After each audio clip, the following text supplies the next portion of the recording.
Muy buenas tardes, damos gracias a Dios, hermanos, por esta grande bendición nuevamente que nos da el Señor, de poder leer, de poder meditar, de poder reflexionar en su palabra. Una y otra vez el Señor nos habla a través de su palabra, a través de circunstancias, a través de enseñanzas. Y el Señor lo que anhela o lo que espera o lo que desea es que nosotros obedezcamos su palabra, pongamos atención a su palabra, vivamos su palabra intensamente y la pongamos, ¿verdad?, por obra, por práctica, en nuestra vida, en nuestra familia y allá en el mundo también tenemos un grande, pero grande llamado.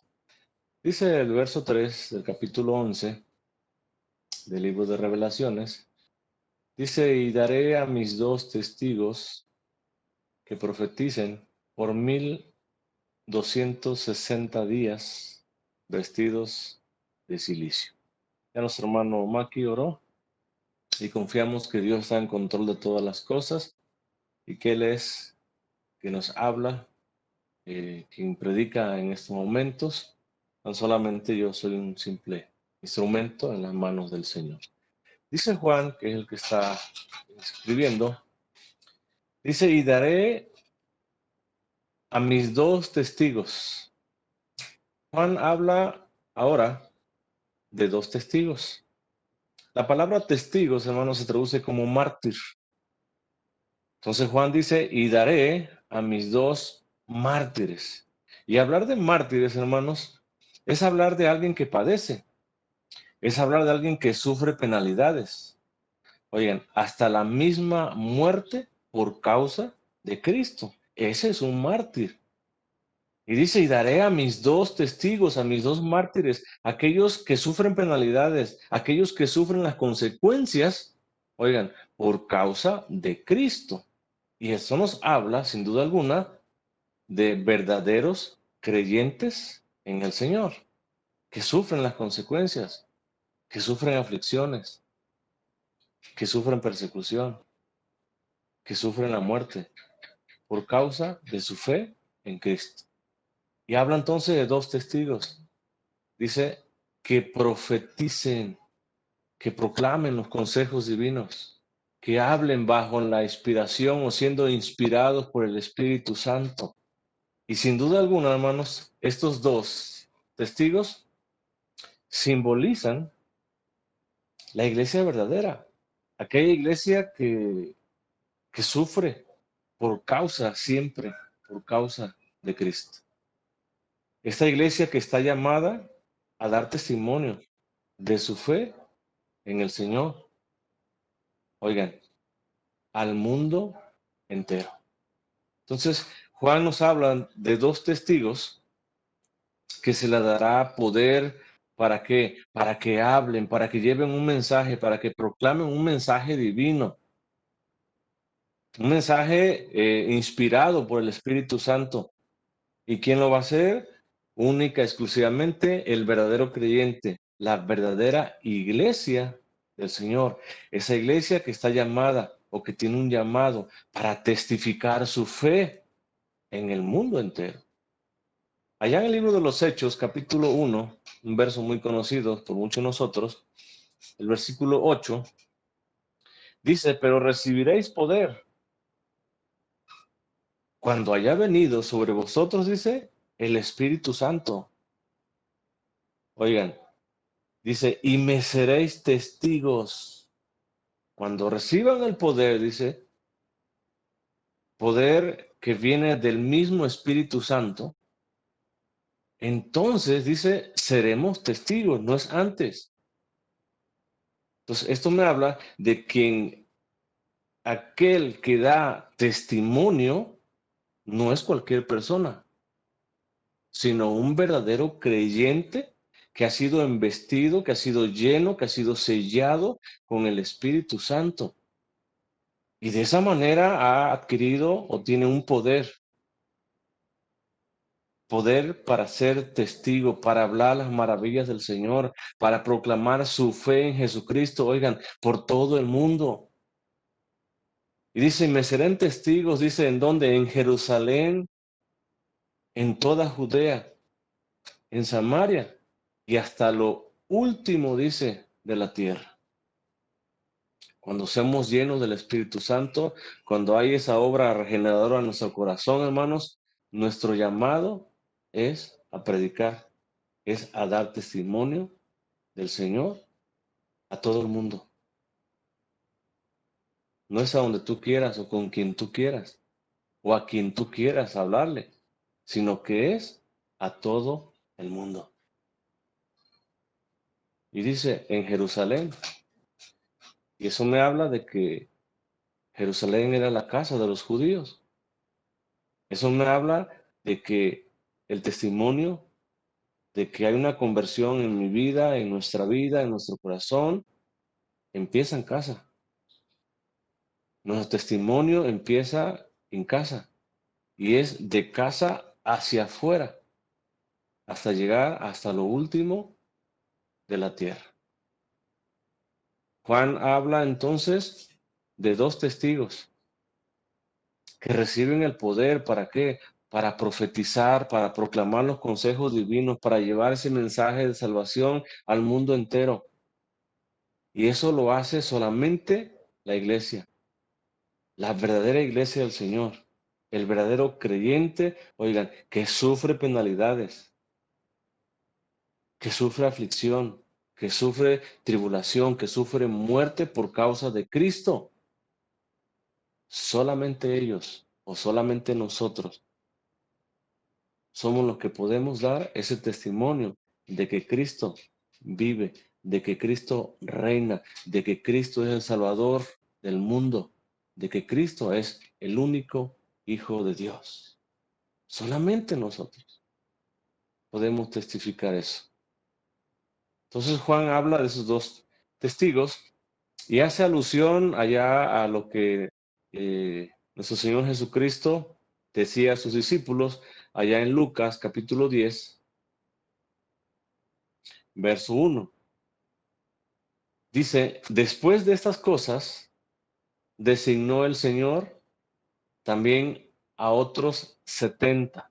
Aparte de sus discípulos cercanos, del círculo cercano, el Señor designó otros 70 discípulos más, a quienes envió, dice, de dos en dos, delante de él, a toda ciudad, dice, y lugar a donde él había de ir.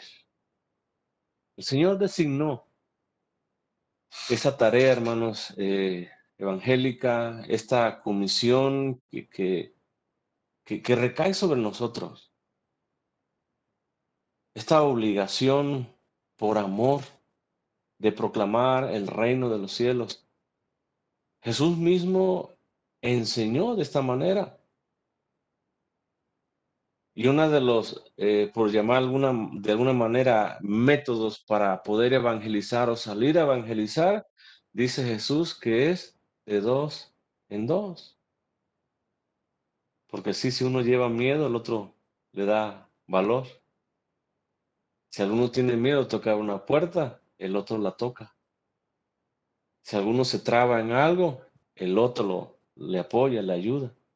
Y esa es la manera correcta entonces de salir a evangelizar. Y ese llamado lo tiene quienes, los verdaderos testigos del Señor, los mártires, aquellos que sufren, aquellos que padecen, aquellos que están dispuestos a dar su misma vida en pro del reino de los cielos. Y dice que va a ser esta proclamación, o que estos dos testigos estarán con ese poder profetizando o llevando ese mensaje, tiene un tiempo, dice, por 1260 días. Eso es un tiempo simbólico y representa sin duda alguna la era evangélica. Esa era evangélica que inició desde el momento en que Cristo ascendió al cielo y dejó esa institución hasta momentos antes de su venida. Y es un tiempo entonces simbólico, en donde solamente los verdaderos testigos del Señor darán testimonio de su fe. Oigan, y lo harán día tras día. Y cada uno de nosotros, hermanos, estamos llamados a testificar nuestra fe en Jesucristo. Y es día con día, momento tras momento, instante tras instante, nosotros estamos llamados a testificar de ese amor tan grande que Dios ha derramado en nuestras vidas. Y tenemos ese llamado. La pregunta sería, ¿estoy verdaderamente testificando del Señor? ¿Verdaderamente lo estoy haciendo? ¿Soy un testigo fiel del Señor o no lo soy? Y tenemos esa encomienda, hermano.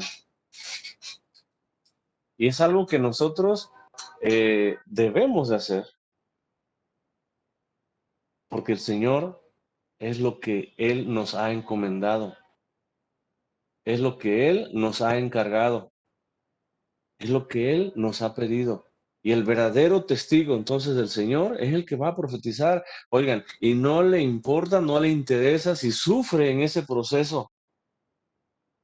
No le importa, no le interesa si sufre penalidades, de escarnio, de burla, de humillaciones en ese proceso. Él simplemente cumple con esa encomienda que Jesús mismo le ha dado. Y dice que será vestidos de silicio. Aquí el silicio, hermanos, es una señal de luto, es una señal de arrepentimiento. Entonces, la iglesia, hermanos, está llamada a testificar, a hablar al mundo entero de que se arrepientan y se vuelvan en fe al Señor Jesucristo. Dice el verso 4. Estos testigos, ¿cuáles son estos testigos? Aquellos mártires, aquellos que aman al Señor a tal grado de que están dispuestos a tomar su cruz cada día y seguir al Señor. Aquellos que ponen en primer lugar siempre al Señor. Aquellos que prefieren agradar a Dios antes que al mundo.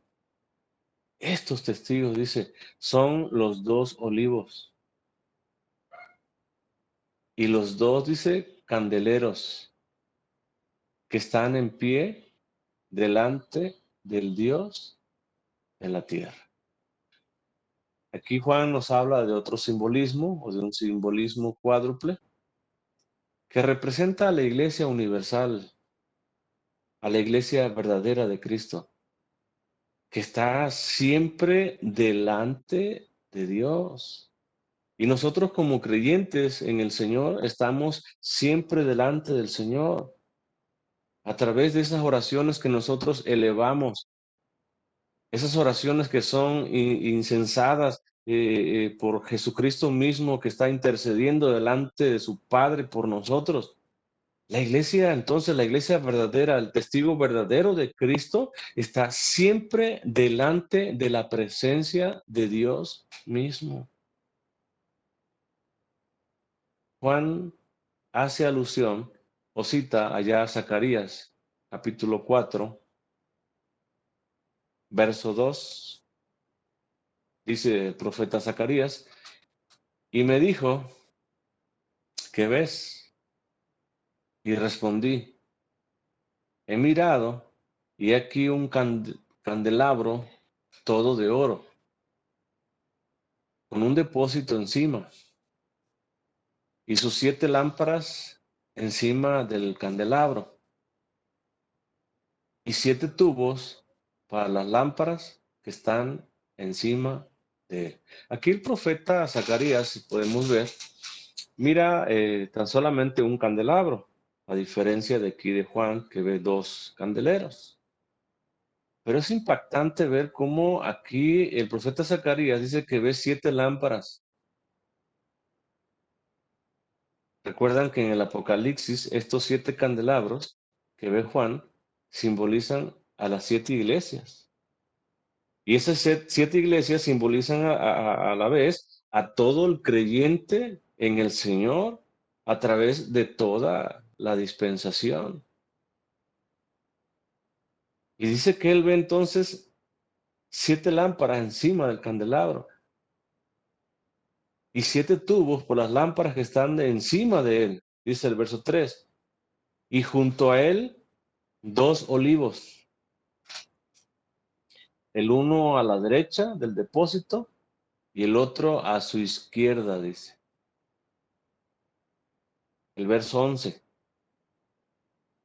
Hablé, dice, más y le dije, ¿qué significan estos 2 olivos? A la derecha del candelabro y a su izquierda. ¿Qué significan? Le preguntó Zacarías. Dice, y él le dijo, estos son los 2 ungidos que están delante del Señor de toda la tierra. Quienes leímos todo este capítulo o hemos leído ese capítulo, nos vamos a dar cuenta que en el contexto anterior está hablando precisamente de Zorobabel y hace alusión también a Josué, el sumo sacerdote. Estos dos, cuando vienen precisamente a reconstruir la ciudad que había sido destruida, la ciudad de Jerusalén, cuando vienen con parte del pueblo que habían sido ya libertados ya de la cautividad babilónica, de ellos dos está hablando en el contexto. Josué como sumo sacerdote y Zorobabel como gobernador de Judá. Estos aquí en Zacarías son los que están delante del Señor de toda la tierra. Pero acá en Apocalipsis, acá Juan está hablando de 2 testigos, de 2 olivos y de 2 candeleros que están, dice, en pie delante del Dios de la tierra. Y estos 2 testigos, estos 2 olivos, estos 2 candeleros representan aquí en el Apocalipsis de una manera simbólica a toda la comunidad cristiana. Oigan, a través de toda la dispensación, cada creyente verdadero, cada creyente que dobla sus rodillas, que se humilla delante de Dios, que se postra en adoración delante del Señor. Estos 2 testigos, los 2 olivos y los 2 candeleros, son los que están representando entonces a toda la iglesia verdadera del Señor. Dice el verso 5, si alguno quiere dañarlos, ¿a quiénes? A los 2 testigos. Si alguno quiere maltratarlos, si alguno quiere hacerles injusticia, si alguno quiere hacerlos sufrir, ¿a quiénes? A los 2 testigos. Dice, sale fuego de la boca de ellos, dice. Ahora yo te pregunto, ¿cómo dañas o cómo harías sufrir a un cristiano verdadero? Porque dice Juan, si alguno quiere dañarlos, si alguno quiere practicar injusticia, se traduce de esa manera. Si alguno quiere hacer sufrir a un testigo verdadero de Jesucristo, a un creyente verdadero de Jesucristo, sale fuego, dice, de la boca de ellos. ¿Cómo dañarías tú a un cristiano? ¿De qué manera lo harías sufrir?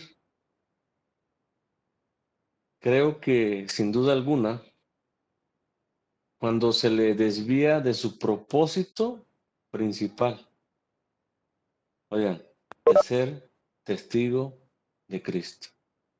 Es cuando el creyente verdadero sufre. Es cuando el creyente verdadero se siente dañado, se siente maltratado. Una y otra vez creo, hermanos, que es una grande bendición poder ser testigo de Cristo. Es una grande bendición ir por el mundo proclamando el nombre de Cristo, diciéndole a aquellas personas que se encuentran desesperadas, que se encuentran sufriendo o padeciendo, que se encuentran sin ningún tipo de esperanza en su vida, decirle que Cristo es la esperanza para una vida eterna. Es la esperanza de que un día moren o moremos por toda la eternidad a su lado. Ese es el momento de hacerlo. Entonces, a un testigo se le daña o se le hace sufrir o se siente él mismo maltratado cuando se le desvía entonces de su propósito principal, de testificar, oigan, al mundo entero de que somos cristianos, de que somos hijos de Dios, de que Cristo murió por nosotros para darnos salvación. Yo te preguntaría, ¿realmente te sientes maltratado o sufres cuando no hablas de Cristo? ¿Realmente te sientes triste el día que no hablas del Señor? ¿O te da lo mismo hablar o no hablar? ¿Testificar o no testificar? Porque el creyente verdadero, aquellos mártires de aquella iglesia primitiva, ellos sufrieron, ellos padecieron en verdad y no les importó dar su vida con tal de proclamar el nombre de Cristo al mundo entero. Y ellos sufrían entonces, ellos se sentían maltratados, se sentían dañados si no hablaban, si no proclamaban el nombre de Cristo. Y hoy en día pareciera, hermanos, que la iglesia ya no sufre, no se siente dañada si no habla del nombre de Cristo. Y dice, si alguno quiere dañarlos, sale fuego, dice, de la boca de ellos y devora, consume a quienes, a sus enemigos. Tomemos esto, hermanos, como algo simbólico, no literal. Dice que sale fuego de la boca de ellos. Es algo simbólico, ese fuego. Pero dice que ese fuego devora a quienes, a sus enemigos. ¿Y viene de dónde? De la boca de aquel que ha sido dañado, de aquel que se le impidió proclamar el nombre de Cristo, aquel que se siente triste, aquel que sufre, aquel que padece, porque no pudo testificar el nombre de Cristo. Allá en Jeremías, capítulo 5, verso 12, dice el profeta 5:12, negaron a Jehová y dijeron, Él no es, y no vendrá mal, dice, sobre nosotros, ni veremos espada, dice, ni hambre. Verso 14 dice, por tanto, así ha dicho Jehová, Dios de los ejércitos, porque dijeron esta palabra, ¿cuál palabra? Él no es, Él no vendrá o no vendrá mal sobre nosotros, ni veremos espada ni hambre. Porque dijeron esto, dice, he aquí, yo pongo mis palabras en tu boca, dice, por fuego, o como un fuego. Y a este pueblo que ha dicho estas palabras, a este pueblo que dice que no vendrá hambre a ellos, que no vendrá espada, que el Señor no es el Señor, dice, a este pueblo, dice, pondré por leña. ¿Y qué pasa cuando pones leña y fuego? El fuego consume la leña. Dice Jeremías en el capítulo 23, verso 29. No es mi palabra como fuego, dice Jehová, y como un martillo que quebranta la piedra.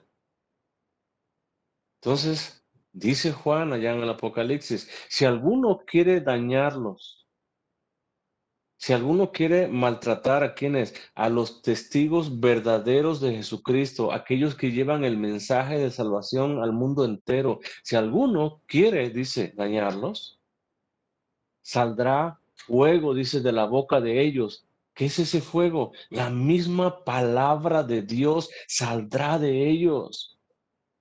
Dice, y devorará, consumirá ese fuego, esa palabra. ¿Quiénes? A esos enemigos, a esos que se burlaron, a esos que escarnecieron a los testigos, a esos que les impidieron, a aquellos que los hicieron sufrir, a aquellos que los maltrataron.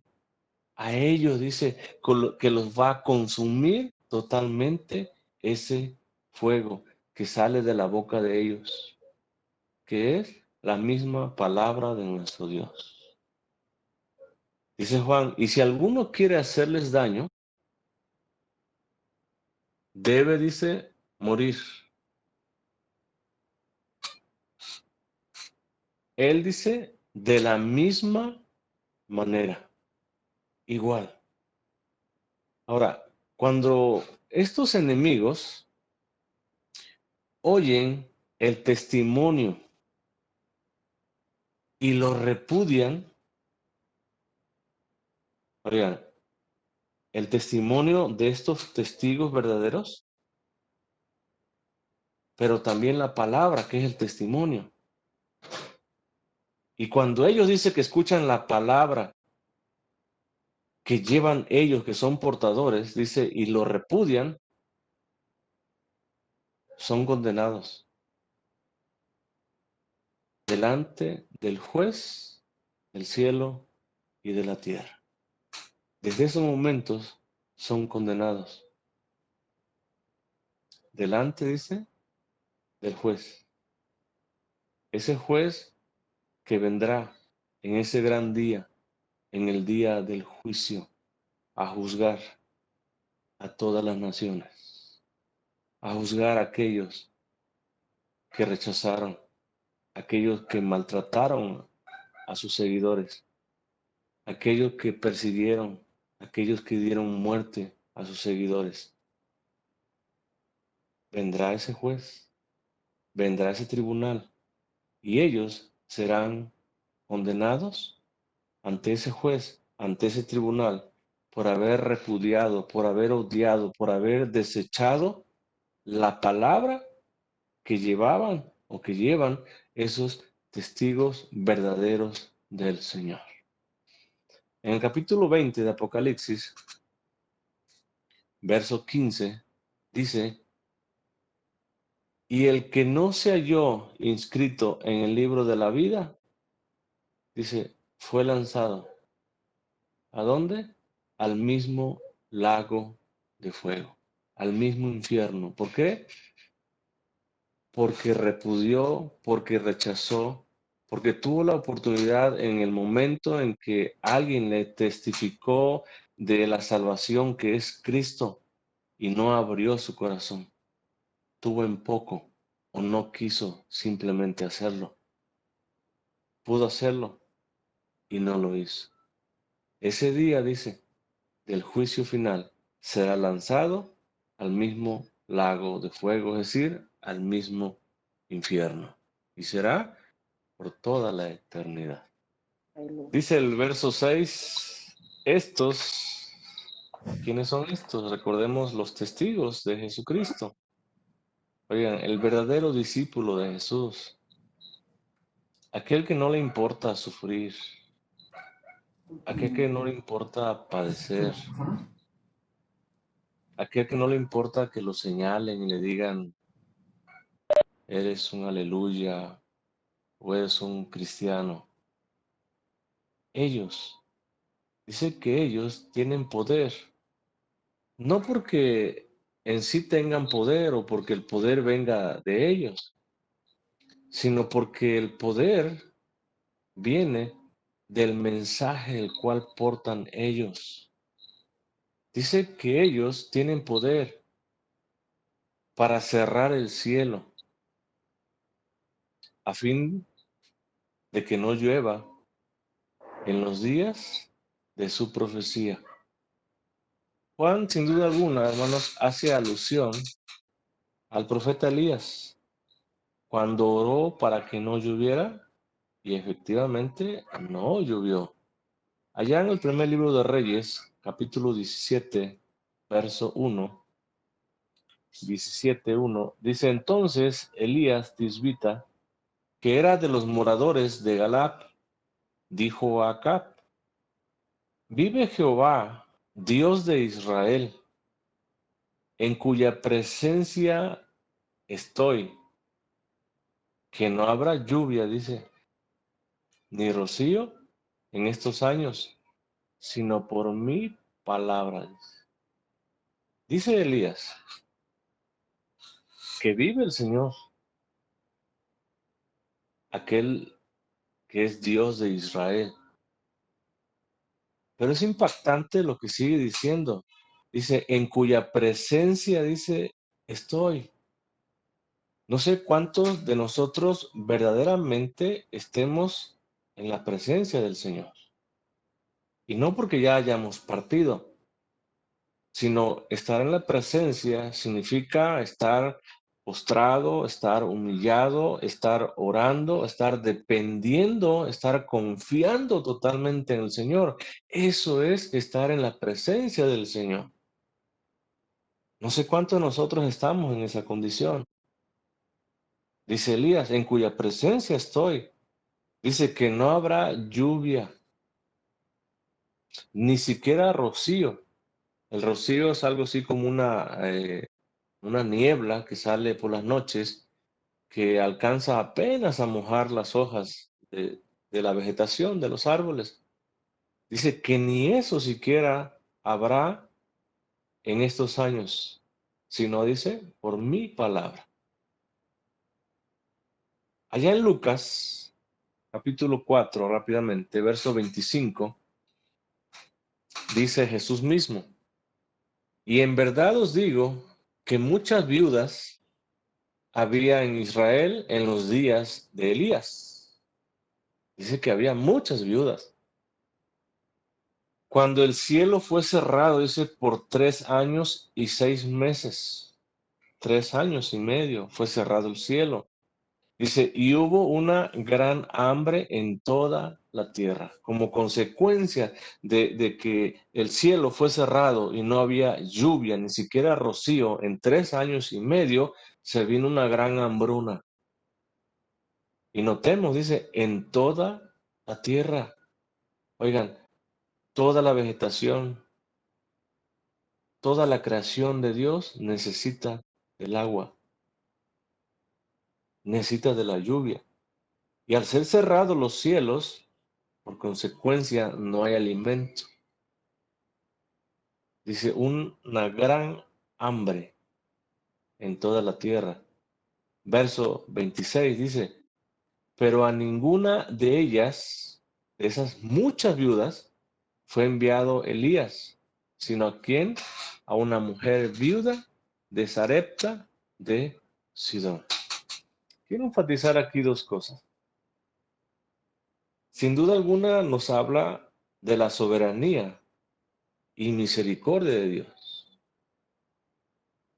Oigan, en su soberanía Dios elige entre muchas viudas a esta viuda.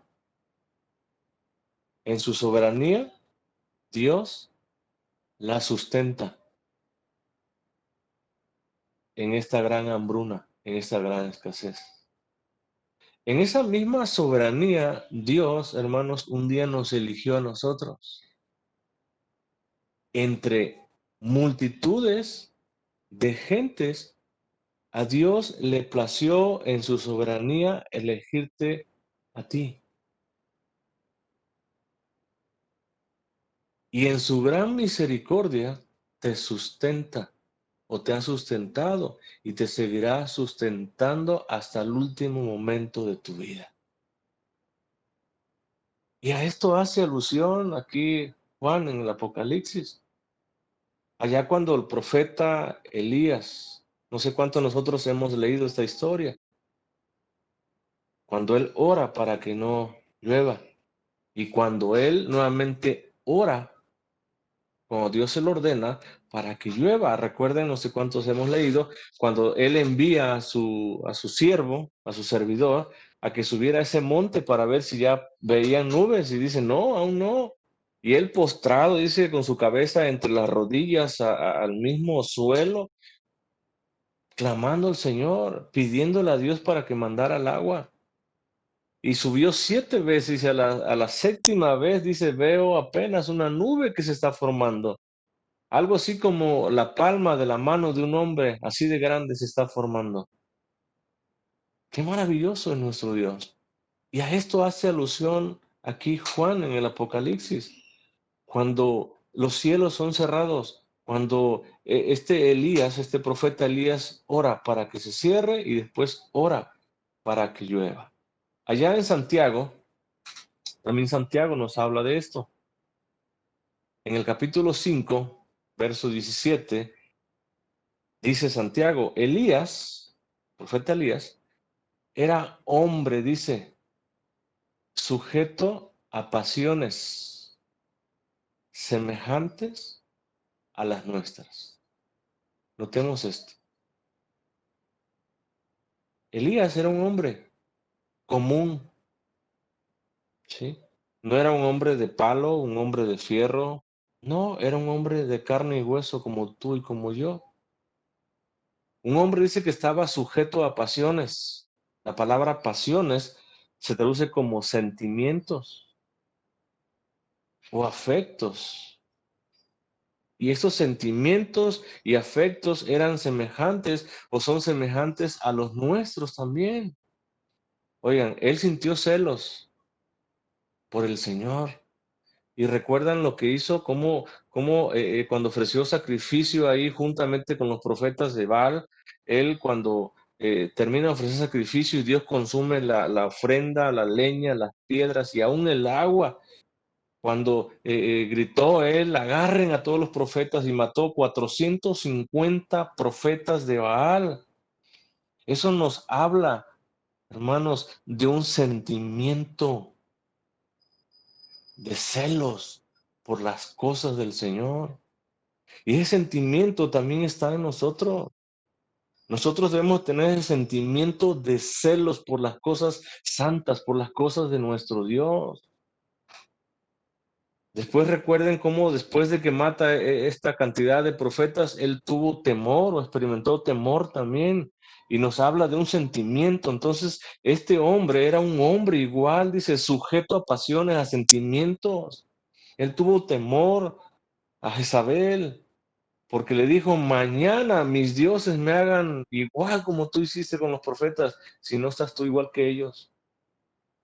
Y él tuvo temor y salió huyendo. Recuerden que se fue huyendo hacia el mismo monte Ored, que es el monte del Señor. Y le dice, Señor, ¿qué haces aquí? Entonces, Santiago hace alusión también a este profeta Elías, en esos momentos cuando se cierra el cielo y después se abre. Dice que este hombre, sujeto a pasiones, dice, semejantes o parecidas a las nuestras, no iguales, pero parecidas, dice, y oró fervientemente. Oigan, oró con todo ruego, con toda súplica. Oró intensamente, ¿a quién?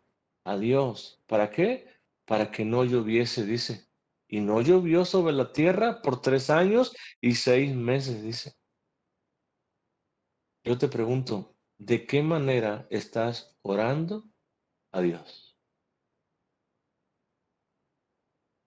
Dice que él oró con todo ruego, con toda súplica. Él oró intensamente a Dios. Él se postró, dice el libro de Reyes. Él se postró, metió su cabeza entre sus piernas y la pegó a la misma tierra. Y de esa manera oró con toda súplica, con todo ruego. ¿De qué manera estamos orando el día de hoy nosotros? ¿De qué manera nosotros nos estamos dirigiendo al Señor? ¿De qué manera? Dice, para que no lloviese, y no llovió sobre la tierra por 3 años y 6 meses. Dice el verso 18, y otra vez oró de la misma manera, y el cielo dio lluvia, y la tierra produjo su fruto. Entonces, aquí Juan en el Apocalipsis hace alusión precisamente a Elías. Sigue diciendo, dice, y tienen poder, ¿quiénes? Los testigos de Jesucristo. Oigan, los hijos verdaderos de Dios tienen poder, tenemos poder. Dice, sobre las aguas para convertirlas en sangre y para herir la tierra con toda plaga. ¿Cuántas veces, dice, quieran ellos? Tienen poder, no porque venga de ellos, no porque tengan una varita mágica por ahí, no, sino que es el mismo librito que Juan come de ese ángel, que es dulce al paladar y amargo en su interior. Ese es el que tiene el poder y ese es el que te da el poder porque tú eres un portador de ese mensaje de salvación, de ese evangelio glorioso de nuestro Señor Jesucristo. Por eso hay poder en ti, por eso hay poder en mí, porque somos servidores, porque somos portadores de ese mensaje que tiene poder para cambiar y transformar vidas, que tiene poder para libertarte de las obras del enemigo, de Satanás mismo, tiene poder para romper cadenas de maldición en tu vida. ¿Quién? Ese mensaje que viene en ese librito, el cual tú eres portador de ello. Por eso es que tú tienes poder. Dice, y sobre las aguas para convertirlas en sangre y para herir toda la tierra con toda plaga. Dice, cuantas veces quieran. Ahora aquí Juan hace alusión nuevamente o alude a Moisés y a Aarón allá en el libro de Éxodo capítulo 7, verso 17. Dice, así ha dicho Jehová.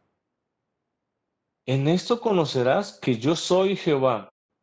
En esto dice, he aquí yo golpearé con la vara que tengo en mi mano el agua que está, dice, en el río, y se convertirá en sangre. Verso 18. Y los peces que hay en el río morirán, y hederá el río, y los egipcios tendrán asco de beber el agua del río. Verso 19. Y Jehová dijo a Moisés, di a Aarón, toma tu vara y extiende tu mano sobre las aguas de Egipto, sobre sus ríos, sobre sus arroyos y sobre sus estanques y sobre todos sus depósitos de agua, para que se conviertan en sangre. Y haya sangre, dice, por toda la región de Egipto, así en los vasos de madera como en los de piedra. Oigan, esta plaga de esta sangre iba a estar presente, oigan, hasta el último rincón de todo Egipto. ¿Para qué? Para demostrar que Jehová es el Señor, que Jehová es el Dios todopoderoso que reina por los siglos de los siglos. Dice el verso 20, y Moisés y Aarón hicieron como Jehová lo mandó. Y alzando la vara golpeó las aguas que había en el río, en presencia de Faraón y de sus siervos, y todas las aguas que había en el río se convirtieron en sangre. Todas las aguas que había en todas las afluentes, en todo lugar de Egipto, se convirtieron en sangre. Y dice Juan, y tienen poder sobre las aguas para convertirlas en sangre y para herir la tierra con toda plaga, cuantas veces quieran. Ahora, es importante aclarar esto. Eso no quiere decir que los cristianos controlan el poder de la naturaleza. Eso no quiere decir. Eso no quiere decir que si, por ejemplo, hay una tormenta, un diluvio, hay truenos, rayos, relámpagos muy feos, tú puedas salir porque digas, lo tomes literal y digas, yo tengo el poder para detener esa tormenta. Eso no quiere decir esto. Quien gobierna, quien controla toda fuerza de la naturaleza es Dios mismo y no nosotros. Pero su pueblo o los testigos verdaderos o el discípulo verdadero de Jesús o la iglesia verdadera de Jesús tiene el poder de la oración. ¿Para qué? Para pedir al Dios Todopoderoso que intervenga y controle y detenga todo según su voluntad. Entonces en nosotros está el poder. ¿Para qué? Para clamar al Señor. Para decirle, Señor mío y Dios mío, ten piedad, ten misericordia de mi vida, de nuestra vida. Nosotros tenemos esa libertad de entrar al mismo lugar santísimo que es la presencia de Dios, por ese camino nuevo y vivo que Jesucristo abrió a través de su propia carne. Nosotros tenemos entrada al Padre de esa manera. Por eso es que tenemos el poder. ¿Para qué? Para convertir, dice, las aguas en sangre y para herir la tierra con toda plaga, cuantas veces nosotros querramos. ¿Por qué? Porque se lo estamos pidiendo al Padre. Dice en el capítulo 6 de Apocalipsis, verso 10, y clamaban a gran voz diciendo, ¿hasta cuándo, Señor, santo y verdadero, no juzgas y vengas nuestra sangre en los que moran en la tierra? ¿Hasta cuándo? Es un clamor, es una oración que están elevando. ¿Quiénes? Los mártires, los testigos de Jesucristo. ¿A quién? A Dios mismo. ¿Y hasta cuándo, Señor? Dice, y se les dieron vestiduras blancas y se les dijo, oigan, ahí está la respuesta del Señor, que descansasen todavía un poco de tiempo, porque todavía no es hora, todavía no es el momento, falta todavía que se complete el número de consiervos y hermanos, falta todavía. Oigan, pero de que va a haber un juicio, va a haber un juicio, de que el Señor va a vengar la muerte, la sangre de sus mártires, la va a vengar. Tenemos el poder para pedirle al Señor esto. En el capítulo 8, verso 3, dice, otro ángel vino entonces y se paró ante el altar con un incensario de oro. Y se le dio mucho incienso. ¿Para qué? Para añadirlo a las oraciones, dice, de todos los santos, sobre el altar de oro que estaba delante del trono. El verso 4 dice, y de la mano del ángel subió a la presencia de Dios el humo del incienso con las oraciones de ¿qué? De los santos. Cada clamor que tú haces, cada súplica que tú haces a Dios, llega a la presencia, dice, de Dios. Incensadas, siendo intercedidas por Jesucristo mismo. Llegan allá.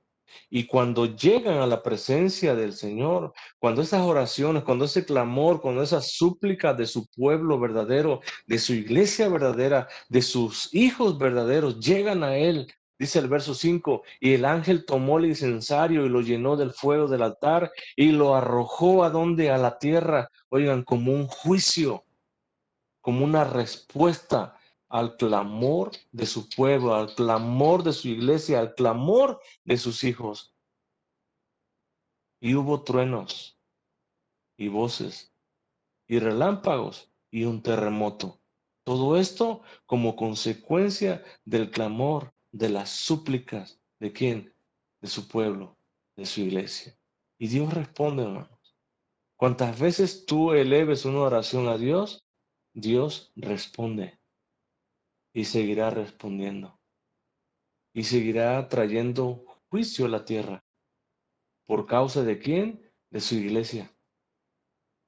Por causa de sus hijos. El Señor seguirá trayendo juicios como castigos a los impíos, pero también como, recordemos, como una invitación a un arrepentimiento en sus vidas, a un volver al Señor. Para eso son los juicios que Dios derrama sobre su pueblo. Y estos juicios están sujetos entonces a la voluntad de alguna manera de la iglesia, del pueblo, de los hijos y de los testigos verdaderos del Señor que claman a Él día y noche. No nos cansemos, hermanos, de seguir clamando. Sigamos clamando con todo súplica, con todo ruego al Señor. Sigamos pidiendo al Señor de su gracia, de su bendición, de su protección para estos tiempos difíciles que estamos viviendo. Que Él derrame de su gracia en nuestra vida, en la vida de nuestra familia, en la vida de nuestros seres queridos, en la vida de nuestros amigos. Y que Él traiga a través del testimonio de cada uno de nosotros la conversión tan anhelada que nosotros tenemos de nuestros seres queridos, de nuestras amistades. Que Él sea convirtiendo a cada uno de ellos como consecuencia de ese testimonio que hay en mí, que hay en ti, que hay en cada creyente verdadero alrededor de todo el mundo. Que sea Él actuando, hermanos. Nosotros sigamos proclamando. Nosotros sigamos testificando al Señor. Hoy, más que nunca, hoy con más fuerzas, hoy con más ganas, sin temor, sin miedo. Sigamos adelante, hermanos. Sigamos diciendo que Jesús es el camino, la verdad y la vida. Y que si un día queremos gozar o estar en la presencia del Padre, es a través de ese camino, es a través de esa verdad, es a través de esa vida que es Cristo Jesús. Dios les bendiga, mis amados hermanos. Amén.